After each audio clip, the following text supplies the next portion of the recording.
House. I'm Bronwyn Maddox, the director. I'm delighted, though not one bit surprised, to see an absolutely packed hall here tonight for this conversation with the Senior Minister of Singapore, Lee Hsien Loong. Very good to have you here. Hello. I'm going to leave it to Dr. Samir Puri, who is director of our Global Governance and Security Centre, and we took him out of Singapore, where he'd been living some years, to take up that role. I'm going to leave it to him to give the Senior Minister a full introduction, as such a lively and long parliamentary and ministerial career deserves. But as you know, he was 20 years Prime Minister and through some of the pivotal years. And we're now coming to this point when so many countries, as we discuss on this stage, are trying to work out how to position themselves in the world, how to deal with the rivalries of the US and China and find their own way through, find new alliances, and indeed how to find some resilience in all that. And we've been discussing, even in our morning meeting this morning, the resilience that much of the world is finding, despite the shocks that keep coming at it. So these are some of the questions I suspect we're going to hear thoughts about this evening. But with that, I'm going to get off the stage and leave it to the two people on the stage. Very warm welcome. Thank you. Great.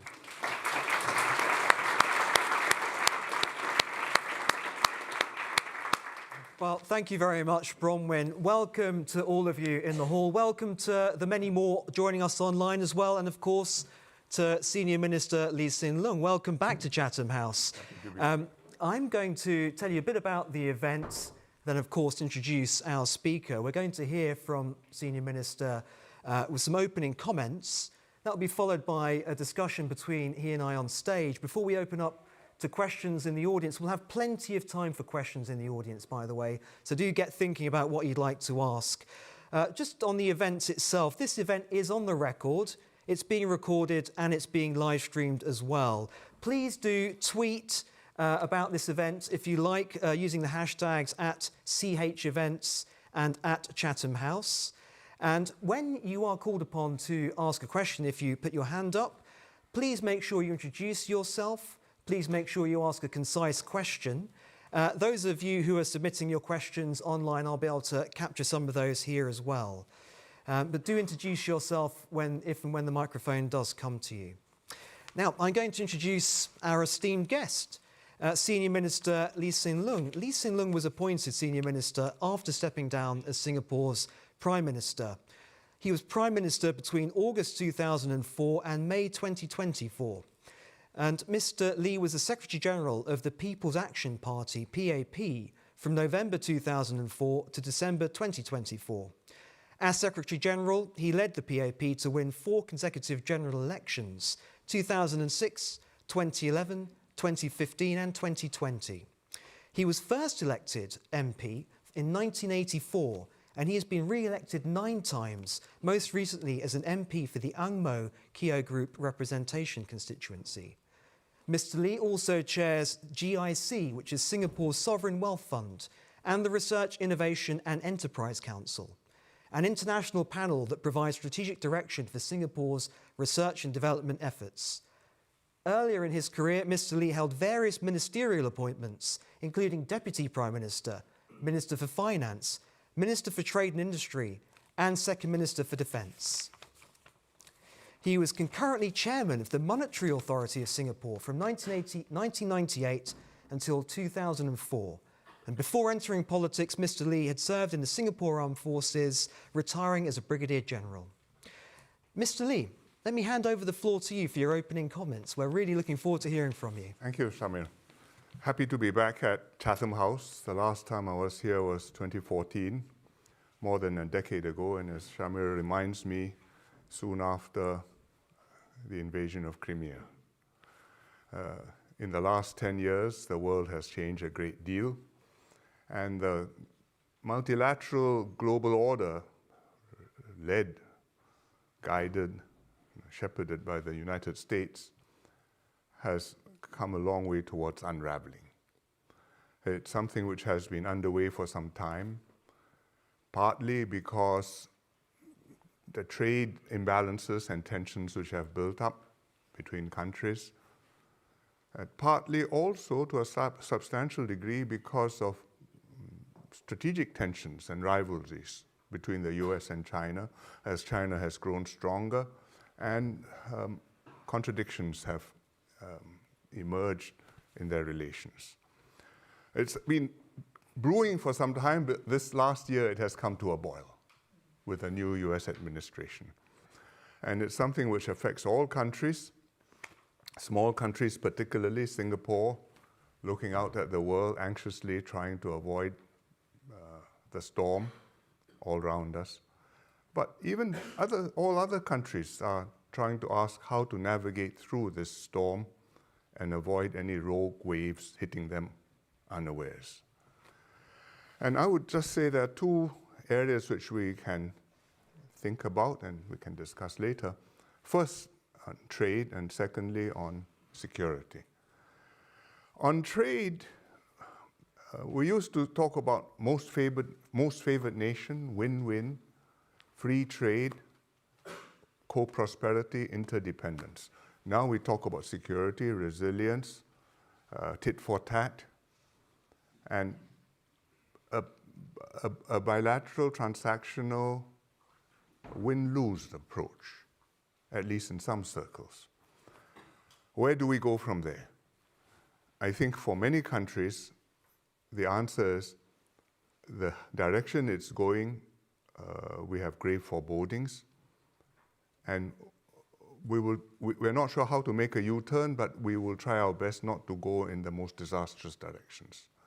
Because we have to go, whatever the difficulties, whatever the security or resilience considerations, you have to do business with each other. We can't go back to autarky.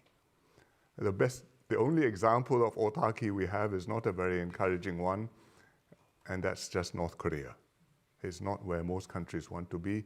You have to do business. How do we do business?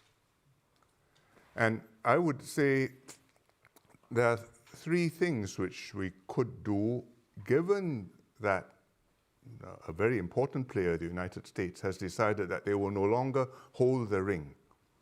They will no longer be the champion of freer trade. They will no longer stand for multilateralism and MFN rules. In fact, they want to go bilaterally. They want to use trade fully weaponized as an instrument of power.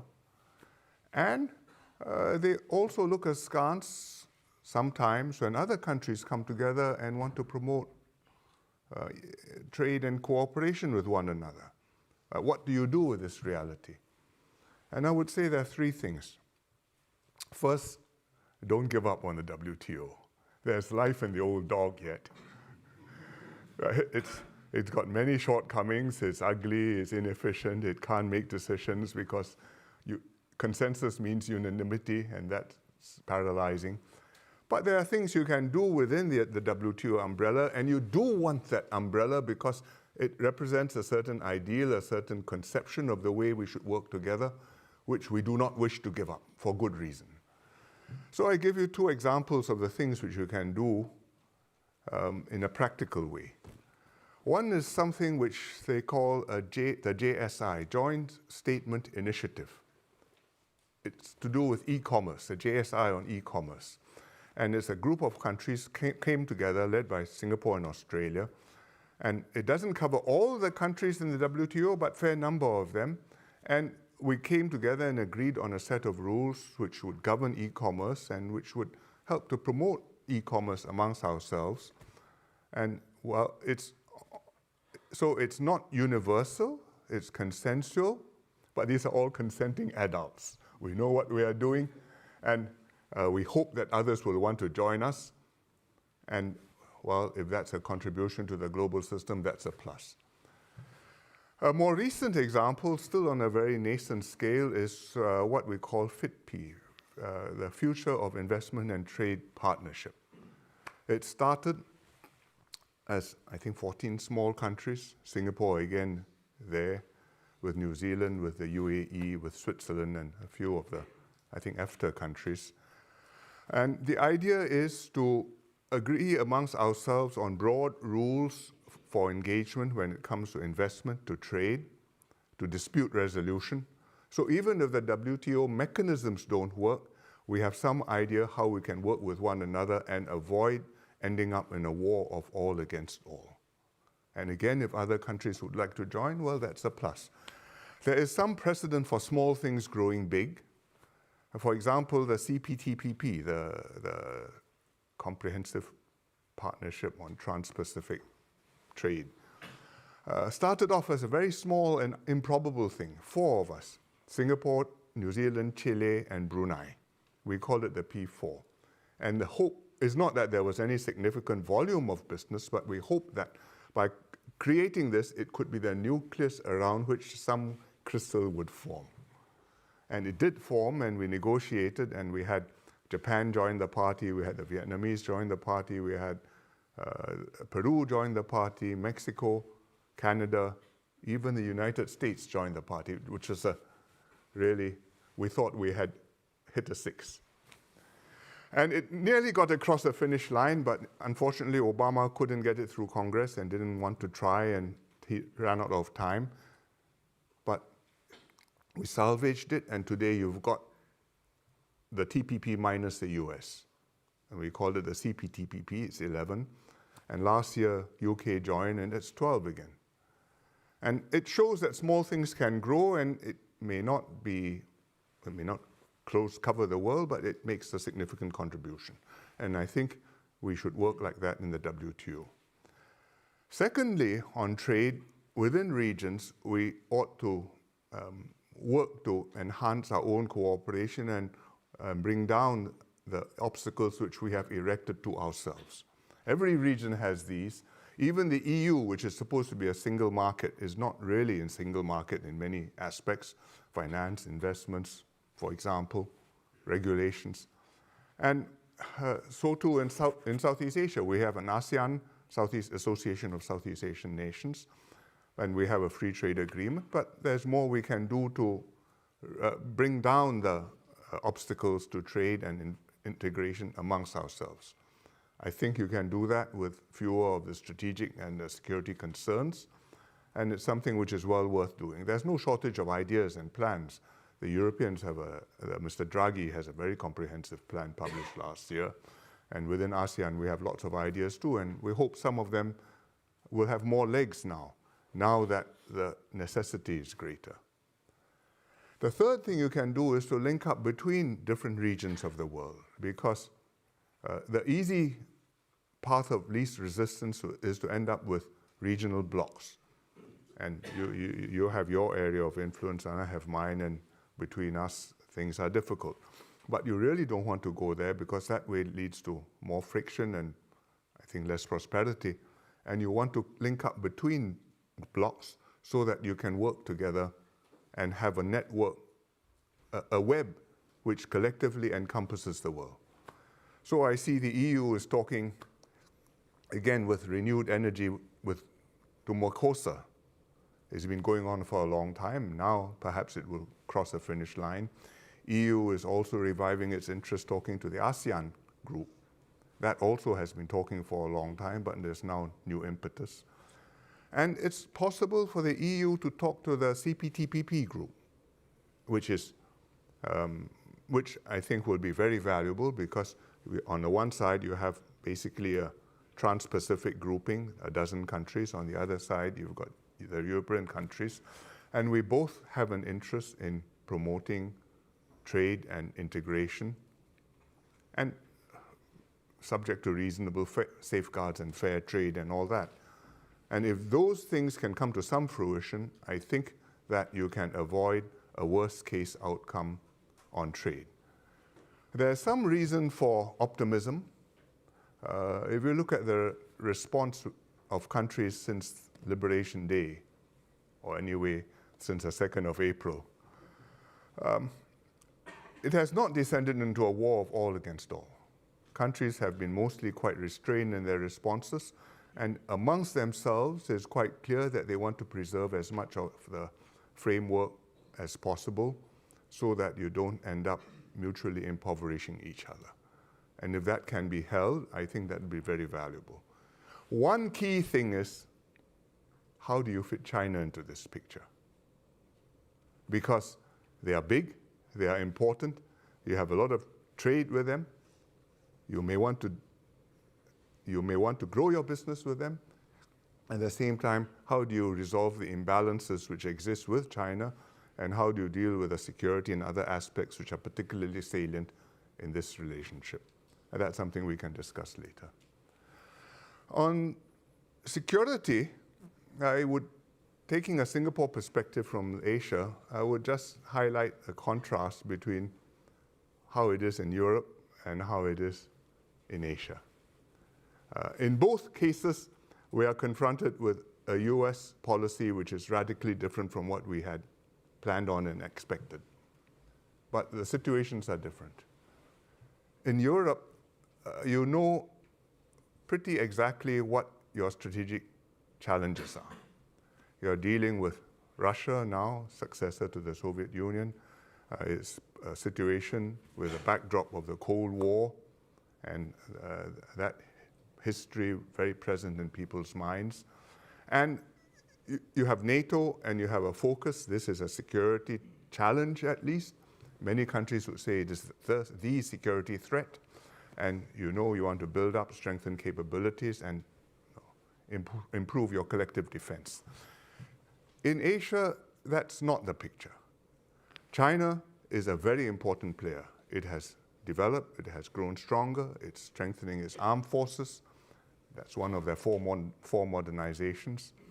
And it's palpably growing more significant by the day. But most countries in Asia do not see China as the threat. Some, to varying extents, do.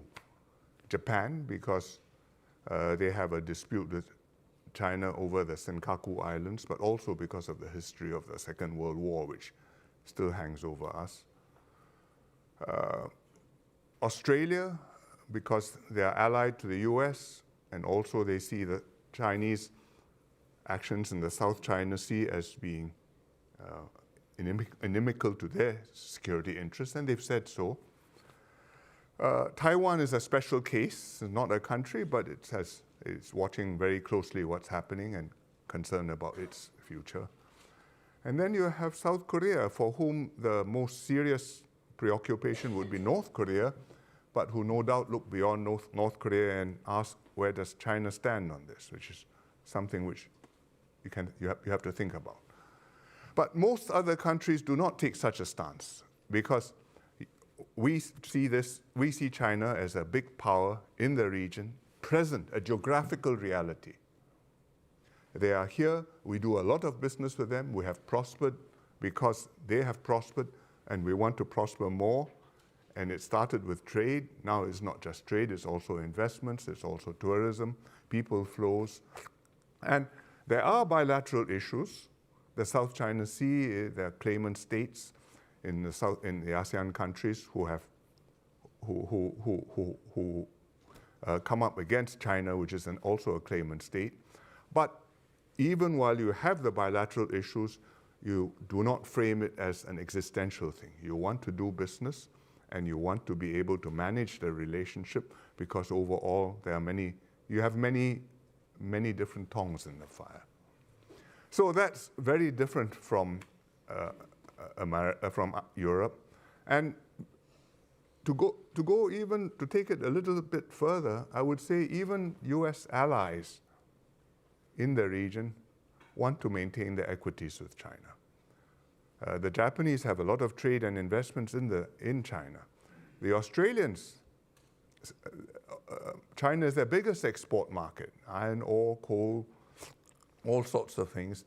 They also sell oysters and wine, and from time to time those get caught up in great geopolitical disputes and get held up. But they want to maintain that relationship. And I think that gives the strategic situation in Asia a very different coloration and tone from the strategic situation in Europe.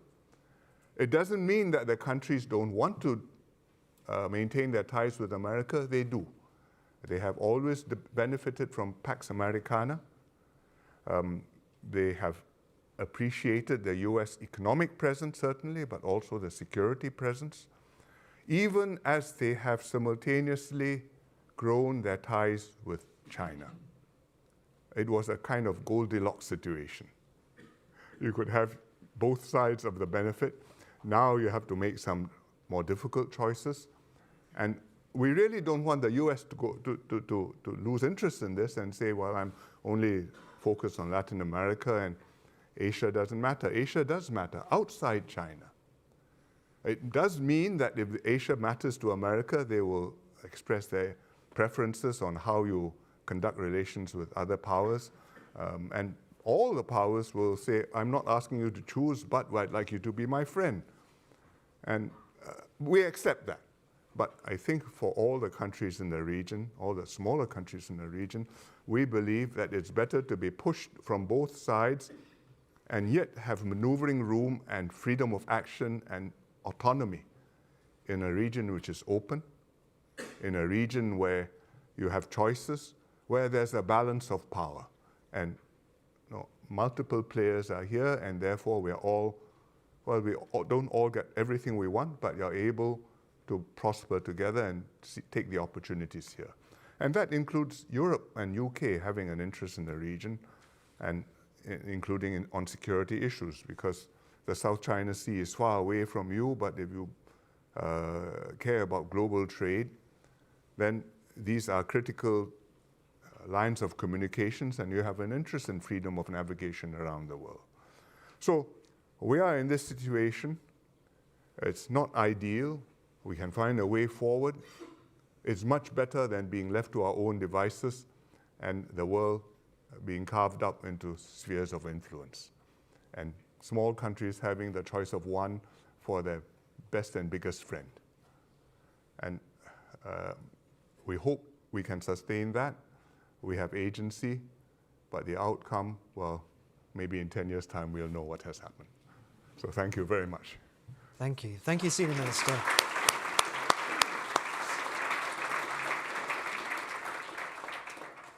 Senior Minister, with your opening comments, I think you've very concisely articulated your perspective and Singapore's perspective on some huge issues, some of the biggest issues facing us in international affairs today. And it's very timely as well to have you here because the ASEAN summit has just finished in Kuala Lumpur. Donald Trump is now on his way via Japan to the APEC summit in Korea, where he may meet Xi Jinping. And there may well be some stabilization of the US-China relationship right now, but the trend lines are still speaking towards substantial change. And I wanted to start in Singapore's region, if I may. And there are some interesting developments already this year. Indonesia joined the BRICS partnership in January. I think somewhat forgotten because of everything else that's been happening. Malaysia, Vietnam, Thailand, they've all expressed an interest. And I wanted to ask you, thinking ahead 5-10 years, do you think Singapore's region will be very, very different? And would you, for example, expect things like Malacca Port to be developed much more by China in Malaysia? How different do you think Singapore's region will be? Well, I think that the basic shape will not have changed because it's very difficult to say how a big power will calculate its interests, but I think between America and China, there are very deep issues which are not going to disappear. There are the trade issues, they are being discussed, and I hope some arrangement can be worked out. The smoke signals seem to be encouraging. I think they had some signs that they had reached some arrangement, and Mr. Xi and Mr. Trump will meet in Seoul, and something will be signed, or in South Korea, and something will be signed. And I think that's not a bad thing to at least take the 100% tariffs off the agenda. The more deep contradictions between the two powers, the US and China, I don't think are going to disappear. Because the most fundamental thing is the Americans see China as a challenger. I think they call it the pacing challenge. And somebody who is catching up with them in technology, in size, in military capabilities, even in nuclear arsenal. And they are determined to stay ahead of, and also in things like AI. and the US are determined to stay ahead and by all means at its disposal, prevent the Chinese from overtaking them. On the other hand, the Chinese say development is my right, and I want to grow, I want to progress, and my right to develop is a red line, and how can you tell me that I'm not entitled to exceed you? So I don't see that as being a contradiction which is going to go away, because the Chinese may not be able to exceed the Americans immediately, but the potential for them to grow bigger and stronger and more advanced, they may not grow as quickly as they did over the last few decades when they had 8, 9, 10% growth in some years. But they will make 3, 4, 5% growth, and there are 1,400 million people, and they will be counted. They will count. So that basic difficulty, I don't think will easily be overcome. Some modus vivendi will be necessary, because if there's no modus vivendi and it really comes to a fight, each side can do a lot of damage to the other. And I don't think either side really wants to go there. I hope they'll be able to avoid it. Kissinger used to say, the fight cannot be won and must not be fought. And he's right, but whether it won't be fought, we don't know. In the region, with that backdrop, I don't see the US being able to say, I pay no interest in the region. I mean, it is important. ASEAN has 600 million people. It's got considerable purchasing power. The middle classes are rising in Indonesia, in Thailand, Malaysia, Singapore, Vietnam, even the Philippines.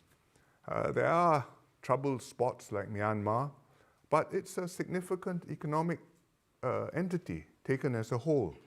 And therefore, if the US is present and the Chinese continue to develop, and there will be investments, they may have Belt and Road projects, they may invest in ports. We hope that there will continue to be American investments, European, UK investments, and continuing links in all these different directions, and therefore a region which is open. And if we can maintain that, say 10 years from now, then, well, let's assess there and take it the next step forward. Yeah, and picking up these themes of navigating this particularly tumultuous period, I wanted to focus specifically on being a small state and the experience of being a small state. And just for those who don't know Singapore, if you get in a taxi at Changi Airport and you're going maybe to the other side to NTU, National Technical University, if there's no traffic, that's only 45 minutes or so. It's a very, very, very compact place, Singapore.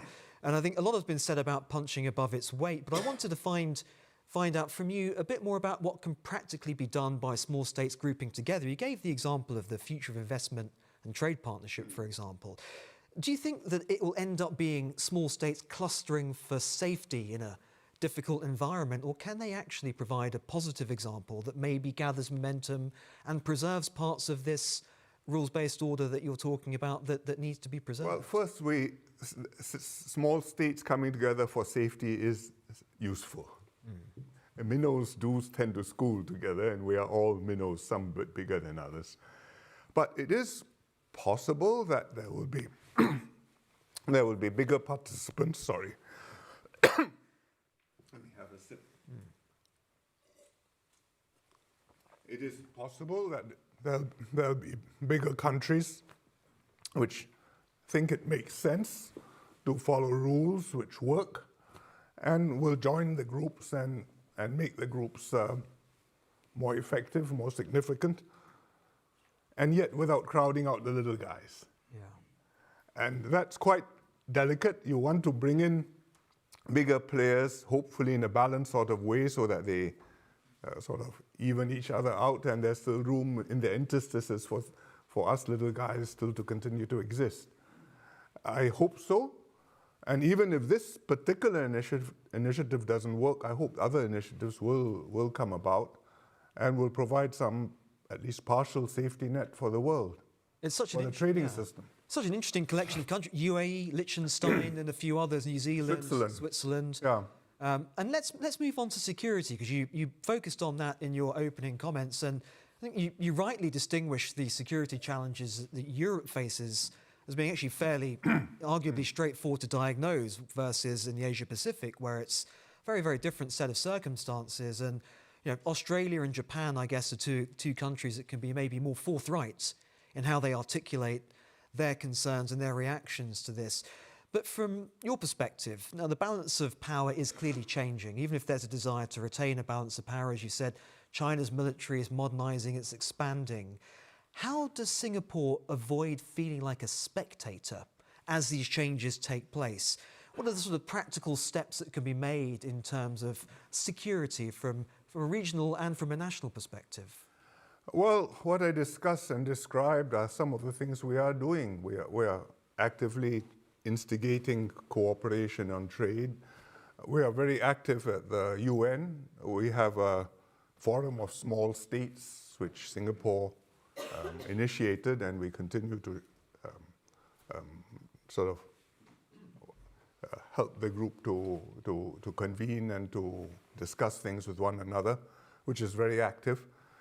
We are active in other forums as well, such as the climate change UNFCCC, where we contribute to the discussions, and actually we chair one of the groups which discusses the structure of carbon markets, which is one of the more contentious and significant issues.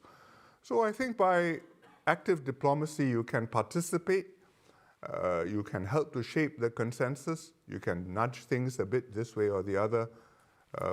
If our critical interests are at stake, you can't determine the outcome because you've got to get everybody to come along.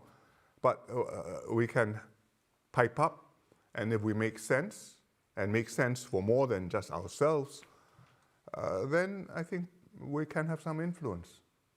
It has been so. Good diplomats make a big difference.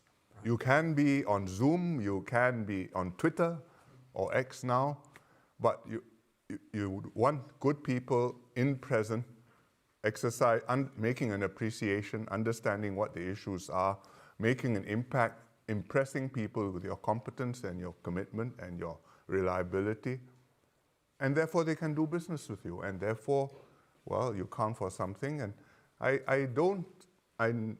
never say we punch above our weight. Once you think that, you're already going to be knocked out. We are just trying to do our best and to avoid being trampled on, ignored. And one more question for me before we go to the audience. I've already referenced Singapore's size. Now, at the risk of being impolite with our guests, I'm going to reference age as well now. Now, age-wise, Singapore turned 60.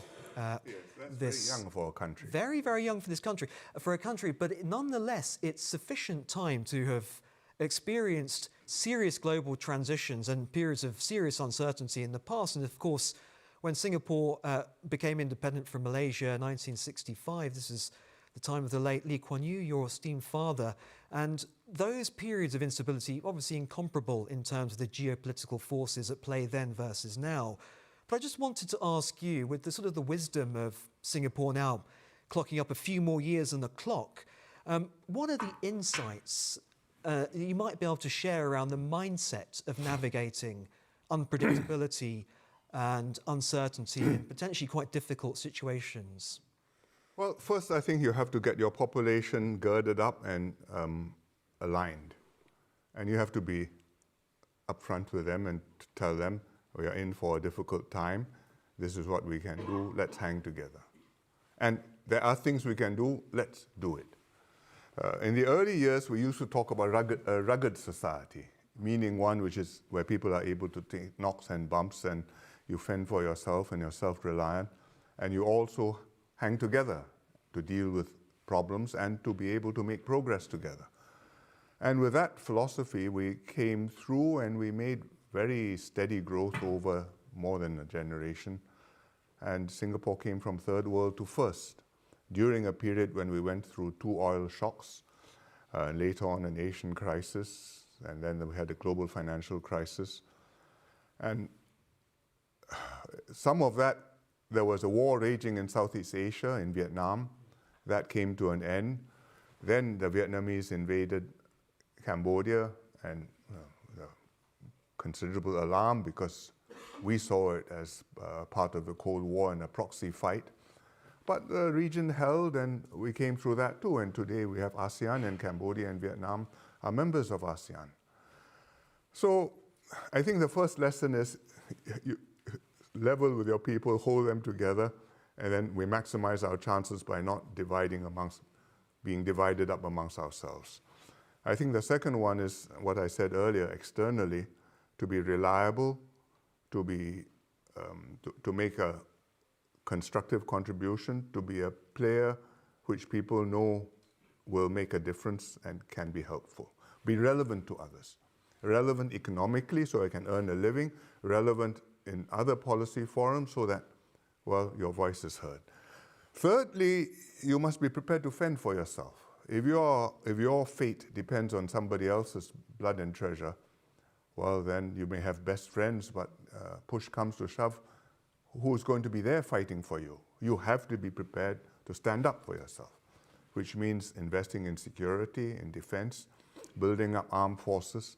In our case, building up a national service armed force, which means the draft, and holding successive generations of young men and their parents to this mission and to this conviction that it's worth defending, and I'm prepared to go, and I'm prepared to have my sons go and serve in the armed forces, spend 2 years of their lives full-time, and then in the reserves for many more years after that. And they are defending the country, and it's something we're proud of doing. And we've been able to sustain that for a long time. I think we will need it all the more. It's valuable to have friends, partners, people who can supply you weapons, people who can help you, in our case, with training grounds, because, as you say, we're so tiny. If the taxi can arrive in 45 minutes, aeroplanes flying across take even less time. So where do my fighter jets train? And we need some place, and we do have them. But what you need is that will to defend yourself and to find the way forward. Fantastic to hear your insights. Now, we've got questions coming in online, which I will come to in a moment. But I'm going to take some questions from the audience to begin with. We've got a few microphones coming back. I think I'll start with right at the very back, gentleman with his hand raised, standing at the back there. Hi, my name is David Lubin. I'm an economist here at Chatham House. Thank you very much for your visit. I wanted to ask you what role you think Singapore should or could play in supporting China's efforts to internationalize the use of the renminbi. Well, we are a financial center. We trade whatever instruments countries want to trade in, participants want to trade in. Renminbi is one of them. We are a renminbi settlement center, I think. And if people want to trade renminbi, we are happy to do that.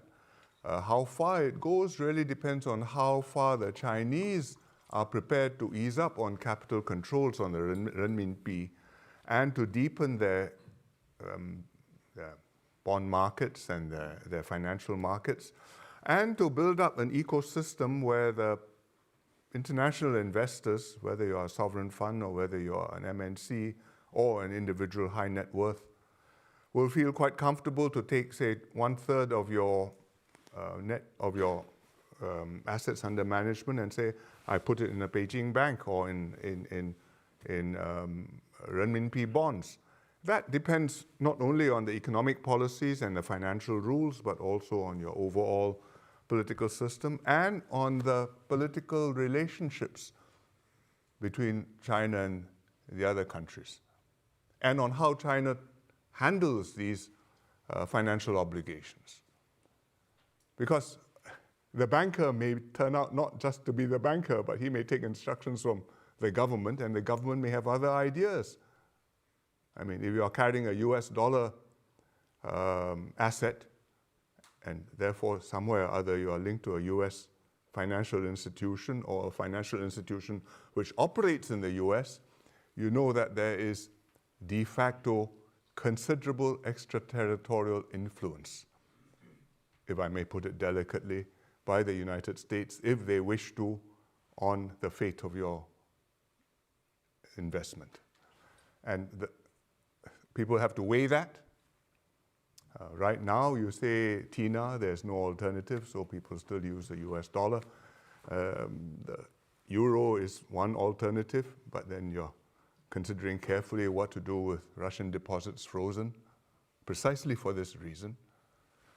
And Chinese, if they decide to go on this path, they'll have to decide to what extent they are prepared to allow this to be sacrosanct from other geostrategic considerations. I think they haven't quite reached that point yet. Let's take a question from the gentleman who's got his hand up right there in the middle of that row. Yep. Thank you, Senior Minister, for taking your time to get through this great topic. My name is Sanjay Gurraj, and I'm doing my Master's in International Relations at King's. So my question is, given Singapore's diplomatic experience, how should Singapore strengthen ASEAN members to act as a regional bloc similar to the EU?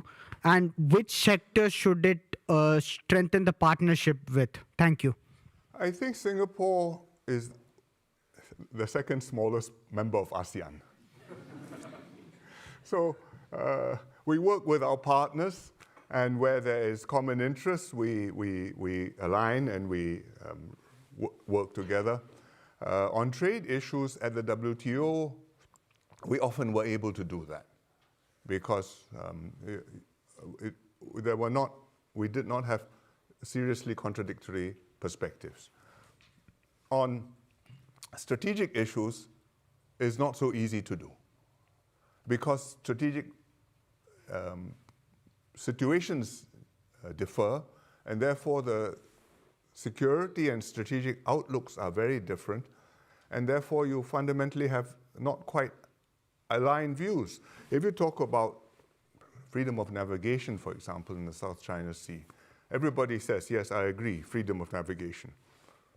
Some countries have maritime fleets, some countries don't, some countries are landlocked. Laos is a member of ASEAN, is landlocked. It's it shares a border with China. Will it take the same perspective as Philippines, which is an archipelagic state and has a claim in the South China Sea overlapping with China? I think that's very difficult to bring about, however skillful your diplomats may be.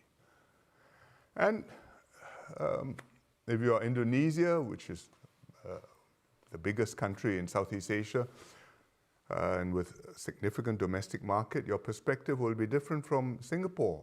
Small, prosperous, no doubt, but very dependent on the external world, very conscious that we are a price taker. So these are differences which we have to accept. And so ASEAN, unlike the EU, we don't have a supranational set of institutions and a place like Brussels where allegedly anonymous bureaucrats make decisions which are not always popular. And I think that's by design. Even the EU, with all its institutions, doesn't find it very easy to make qualified majority decisions, so much less ASEAN. I think we proceed at the pace we are capable of, and that pace will vary depending on what subject we're discussing. Thank you. Okay. I'm going to take a question from the very front row here, if we can get a microphone. To our Singaporean Chatham House colleague, Aroni. Please go ahead. Good evening, SM Lee. It's a privilege to welcome you here. Your time is... Tell us, who are you? I'm Aroni. I'm with International Affairs here at Chatham House, and a fellow Singaporean that's very happy to see you here. Happy to see you. Your time as leader of Singapore has been almost my entire life. And so my story... I haven't been PM for quite that long. So my story and understanding of Singapore is inextricably linked to you and your family and what vision you had for Singapore and its role in the world. Considering now that we're moving into new generations of leadership and also a new fragmented world order, based on your experience, what are some of the key foreign policy achievements that have had the most lasting impact on Singapore's global standing? And what lessons do you think Singaporean leaders can take from those moving forward? I can only say that we are in reasonably good standing in the world. joining ASEAN and encouraging the formation of ASEAN was certainly one of the formative decisions of our first Foreign Minister, Mr. Rajaratnam, because without ASEAN, you may be successful, but you're a little participant. But as a member of ASEAN, well, you speak with a collective voice, and that's very valuable. Beyond that, I explained some of the principles earlier, which I think helped us to do well. We have been consistent in maintaining a foreign policy which is principled, calculated based on our national interests, and clearly determined by us and not on behalf of somebody else. And this is absolutely fundamental, because then they may like you, they may not like you, and you sometimes have a run-in with one power or the other, but you're speaking as Singapore, and you're not speaking on behalf of, you're not the cat's paw for somebody else. I think that has always been fundamental, and that remains a critical requirement. I mean, it's very difficult for us to do that because we are multiracial, majority Chinese, 15%, 75% Chinese, 15%-ish Malay, 9%-ish Indian or South Asian. So each one of our populations has a bigger same race population outside. China, 1,400 million, India, even more, 1,400 something million, and the Malay stock in the region in Malaysia and Indonesia. And with that composition, to be able to say, I'm speaking as a Singaporean, not as a Chinese or an Indian or a Malay, I think is absolutely crucial and yet very difficult. It causes a lot of confusion. I once explained this to a Japanese prime minister. I said, we have Singaporeans, Chinese, Indians, Malays, and Singaporean Chinese are different from Chinese Chinese. And we are different from Indian Indians and Malay Malays. And he turned to his interpreter and says, what is this Chinese Chinese? Well, we are different.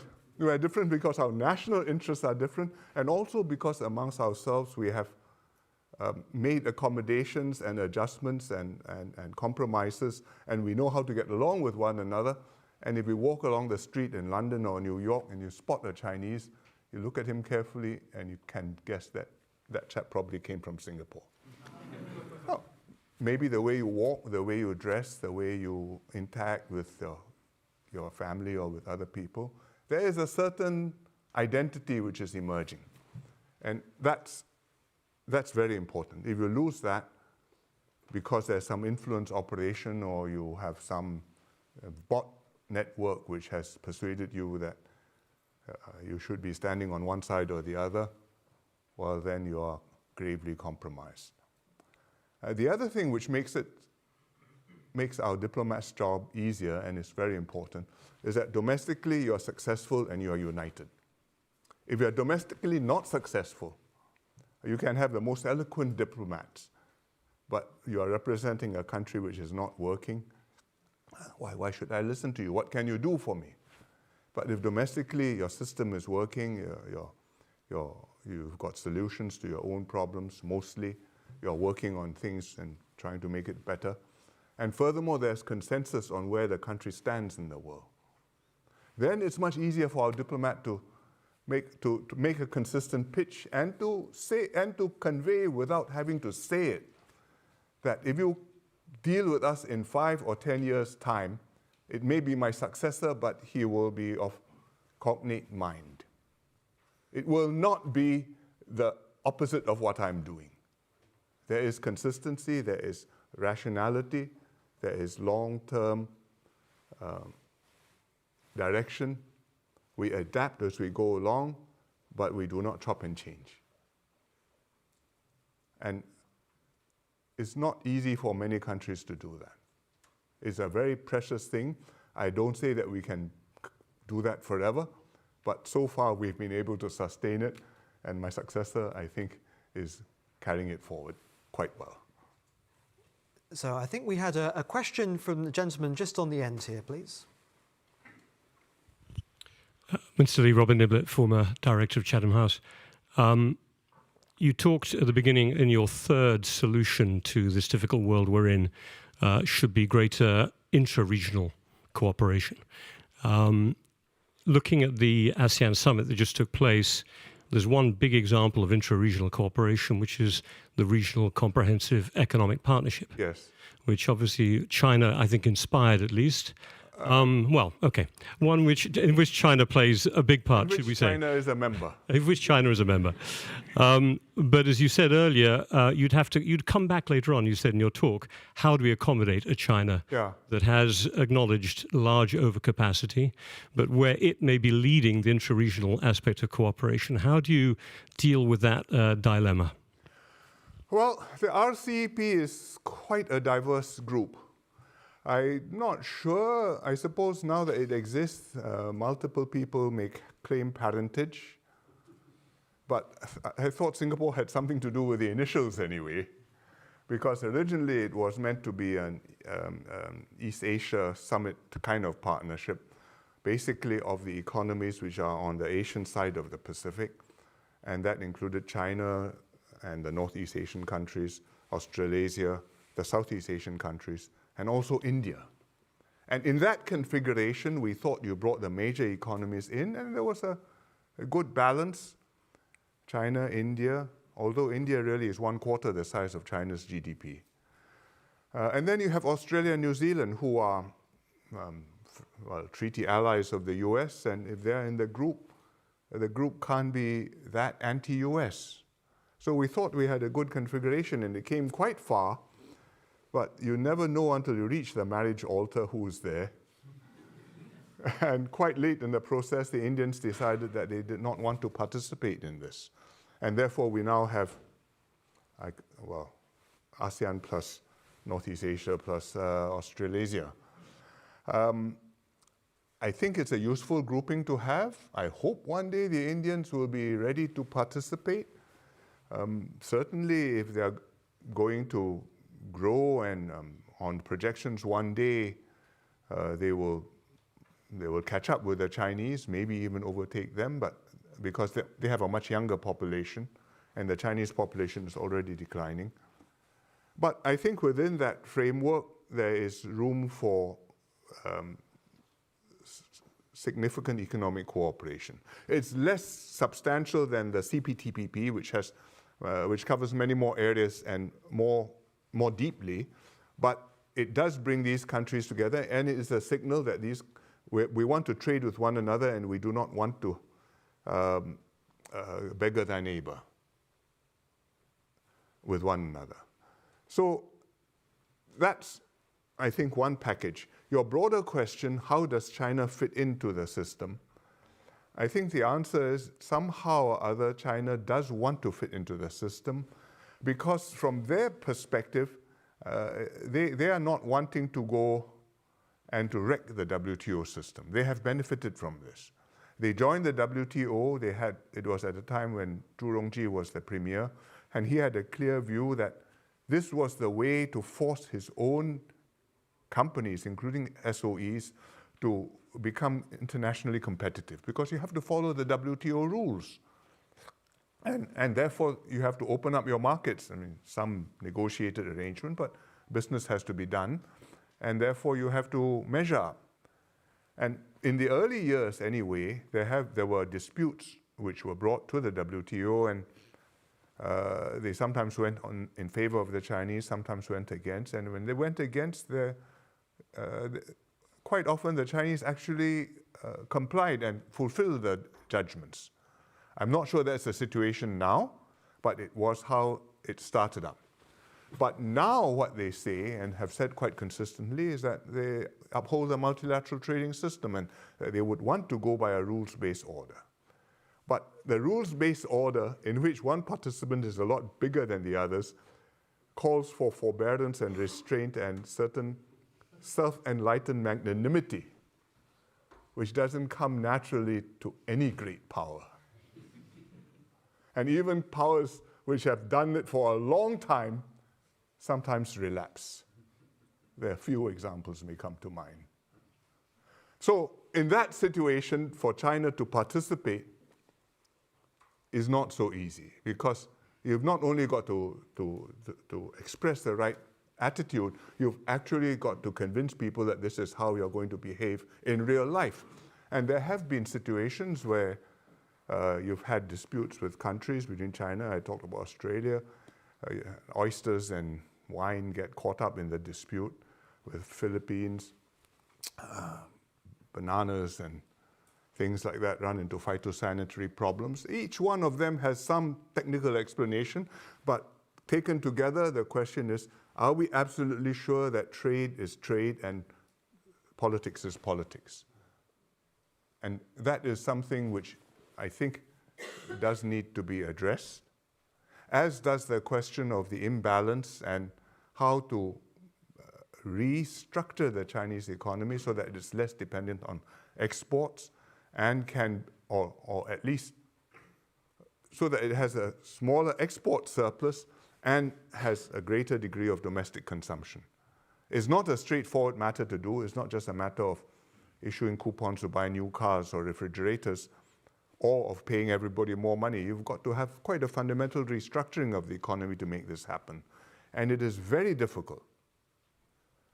And yet you do want to bring the Chinese into this ink blot of a rules-based trading system, because if you keep them out, then you've taken the two biggest pieces off, and you're playing chess without the king and the queen, which is still roaming around the board on its own. That's very difficult. I'm going to take a couple of questions in one go. Let's take a question from the gentleman here in the green jumper, just down the middle, please, if you can bring the microphone. Sorry. Thank you. My name is Michael Mo, a PhD candidate at Newcastle University, which we have a campus here in Singapore, actually. So my question to Minister Lee is about the people in Singapore. For instance, your insight on immigration/population policy to do it right as a very small country, given that specifically how to mitigate security risks associated with immigrations, for instance, espionage, disinformation, and the consensus of Singapore. And at the same time, not to do it quite in a discriminatory manner. I think this will be quite beneficial to UK politicians. Okay, great. So we got one question there. And I'm going to take a question from gentleman in the row, second row from the front in the brown blazer, please. Thank you. Ravi Prasad. I work in the financial services. Just over here. Over here. Hi, hello. Yes. I work in the financial services sector here, but up until recently was with the UK Foreign Office, including a very enjoyable 4-year stint in Singapore. Singapore, of course, stands out for how you've managed to maintain such positive, strong relationships with a whole range of powers, large and small, over the decades. I guess my question, Senior Minister, would be around in those perhaps rare instances where Singapore has come under pressure from some of those bigger powers. I'm thinking, for example, US tariffs or US talking points around currency, or whether that be around some of China's responses towards Singapore's economic relationship with Taiwan. I recall when you were DPM, there was quite a strong reaction to one of your visits to Taiwan. How have you personally dealt with those situations when Singapore has come under a little bit of pressure from those big powers and ensured those situations didn't balloon more than they needed to be? Thank you. Thank you. So we've got pressures from outside, pressures from inside. Take them in whichever order you like. I will solve the immigration problem. It can't be solved. These are trade-offs. You need immigrants, you need migrant workers, you need professionals to come, and you need them in quite large numbers. Some countries need them in huge numbers. In the UAE, they are 90% of the population. We are not quite at that point. 2/3 of our workforce, roughly, are Singaporean. But a very important part, 1/3 of that, which is more than 1 million numbers, are foreigners, all the way from CEOs of banks and MNCs to skilled professionals of all kinds, to construction workers and unskilled, not so skilled, but desperately needed people to man our whole system. And you've got to manage not just the security risk, because some of them, may bring in their foreign disputes and issues, and we have had some of those. You also have to manage the social issues which arise because the numbers are very substantial. I mean, it's 1/3 of our population. In the case of Britain, you have 70 million. That means maybe 30 million foreigners being here. But we need them, and we have got to accommodate them, and we have got to get them to understand what our rules are. At the same time as the Singaporeans, we hope will forbear and be gracious and know that they are here and helping us, and they too have family and children back home, and we have a responsibility for them while they're here. It's not an easy balance to strike. It's one which is very easy to politicize and to work up, and there have been politicians who, throughout the last few terms of government, have been making this a hot issue, and sometimes it has been a hot issue during an election campaign. But if you send everybody home, well, there are some examples of countries which have done that, and they have not had happy outcomes. I can talk about Huguenots and Louis XIV, that's long ago enough. But there are some more recent examples too.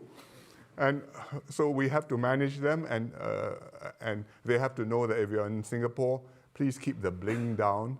Don't go around popping champagne, which is $20,000 a bottle, with sparklers. And don't zoom your Ferrari or Lotus or whatever down the middle of the road in the middle of the night just to let everybody know that you have arrived. You would have not thought that that was something you needed to tell anybody, but sometimes it's helpful to remind them. But on the question of being non-discriminatory, I think that's kind of difficult to define exactly what you mean, because realistically you must know what the social impact is, and the social impact depends on where they come from. And some countries will create more social impact. People from some countries will create more social impact than others. They integrate more easily or less easily. So we can't be completely omnidirectional and direction blind in taking either immigrants or transient workers. But we try to manage the overall package so that overall I've got not just an economy which has the people it needs, but we've got a society which can maintain identity and cohesion. You are coming to Singapore, you are not yet Singaporean, maybe you don't intend to be, you're going to finish working, go home. I understand that, but this is Singapore, please comply with our rules, and there's some basic norms, and it's not so hard. If you want to be in Singapore, you can do that. But we will look after you. So during COVID, we had tens of thousands of foreign workers who were in the dormitories, and they were at great risk because in a communal living with a highly infectious disease, it can go through, and who knows what the consequences are. And we told them, don't worry, we'll keep you safe. You'll be fed, you'll be housed, you'll be sheltered, you'll be paid, you'll have internet connection so that you can keep in touch with your families, which is very important, and you will be safe. And fortunately for us, many of them did catch COVID, but very few of them died. And it was a great load off our shoulders, mine particularly, I was the PM, that we got through that without a human tragedy. So I think you have to do these things, and people know that if they come to Singapore, that's the way Singapore works. The rules are strict, but this is not an inhumane system. Now, what do I do about pressure from powers on Singapore? Once in a while it does happen. We treat it with, there's a sign which says, keep calm and carry on. And that's what we try to do. It happens from time to time. You don't want to escalate matters unnecessarily and just add fuel to the fire, but neither can you compromise if there's fundamental interest at stake. If it's a matter of face and some face saving is necessary, well, maybe we can do something. And I don't know if you will remember Michael Fay. This is from a previous generation, but he was an American teenager, then he's not a teenager anymore. But he was a teenager, he was in Singapore, he went around vandalizing people's cars. And in Singapore, our law was if you are convicted of vandalism, you get caned. And so he was charged in court, and he was sentenced to some jail term and 6 strokes of the cane. And it became a cause célèbre. Bill Clinton was the president. I was not yet prime minister. My predecessor was. And Bill Clinton personally got involved, wrote to our prime minister, I think to our president, to ask for clemency and compassion for this poor young man who had completely unintentionally done something not very good. So what do you do if the US president asks you for a small favor and you want to remain friends with the United States of America? So after some very serious consideration, we commuted the sentence from 6 strokes of the cane to 4 strokes of the cane. And a lot of Americans cheered us, but we remained friends with the US and also with Bill Clinton. And from time to time, other issues have happened more recently. Well, you can't help it. You must decide where your red line is. And if you don't want to be steamrolled, well, you just have quietly to stand your ground, and I'm sorry, we don't agree. You have your view, we have ours. But I hope, notwithstanding that, we will be able to continue to work together. So far, that has been a formula which has worked for us. I can't say that it will always work. At some point, the pressure may become overwhelming. But that's why we're all in favor of the United Nations and a rules-based global order. I'm going to come back to the room in a moment. We'll have time for a few more questions in the room. I'm going to go online. Very interesting pair of questions from Ayodeji Alaka asking about Africa and Singapore. Yes. The first part of the question is Singapore navigating and developing its trade and investment relationships with Africa's 54 states. But the most interesting point is this phrase that sometimes comes up of creating a new Singapore when you're looking at another country. It comes up in different parts of the world, but with regards to the challenges around infrastructure and jobs and governance in parts of Africa, what, in your opinion, is the one thing from Singapore's experience that you believe could truly make a difference if applied to parts of Africa? Well, we have a lot of friends in Africa. I think we're very chuffed that many of them see us as a model and would like to pick up something from what Singapore has done. I would hesitate to recommend policy solutions for other countries which I really don't understand well enough and which vary enormously from one to another. If you're South Africa, there's one situation. If you're Ethiopia, there's a completely different one. If you're Rwanda, well, maybe that's a bit more comparable, but that all has its own very tragic and complicated history. But what does matter, what I think has been very important to us, and without which we could not have succeeded, is a group of people who feel a certain sense of mission to take the country forward. Maybe in the government, maybe in politics, maybe in the private sector. But you do feel a collective responsibility that this is not just a society which is going to take care of itself. Someone has to step forward, take charge, take responsibility, and do your best as a steward to say, I'm carrying it the next step forward, and I hope by that time there'll be somebody else who will take it from me and carry the baton on. And I think that's something which is necessary in any country. And if you can have that, then you can have efficient government, you can have honest government, and you can have government which is trusted, and good things can happen. Right, we have time for just a couple more questions. So we'll take a question from the gentleman right here, second row from the front.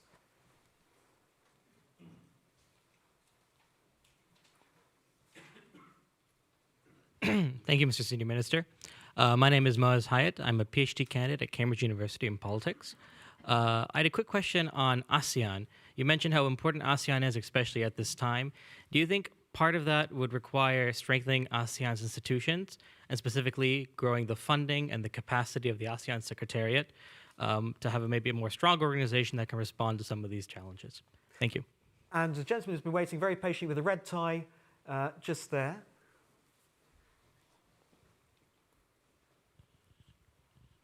Thank you. Hi, Senior Minister.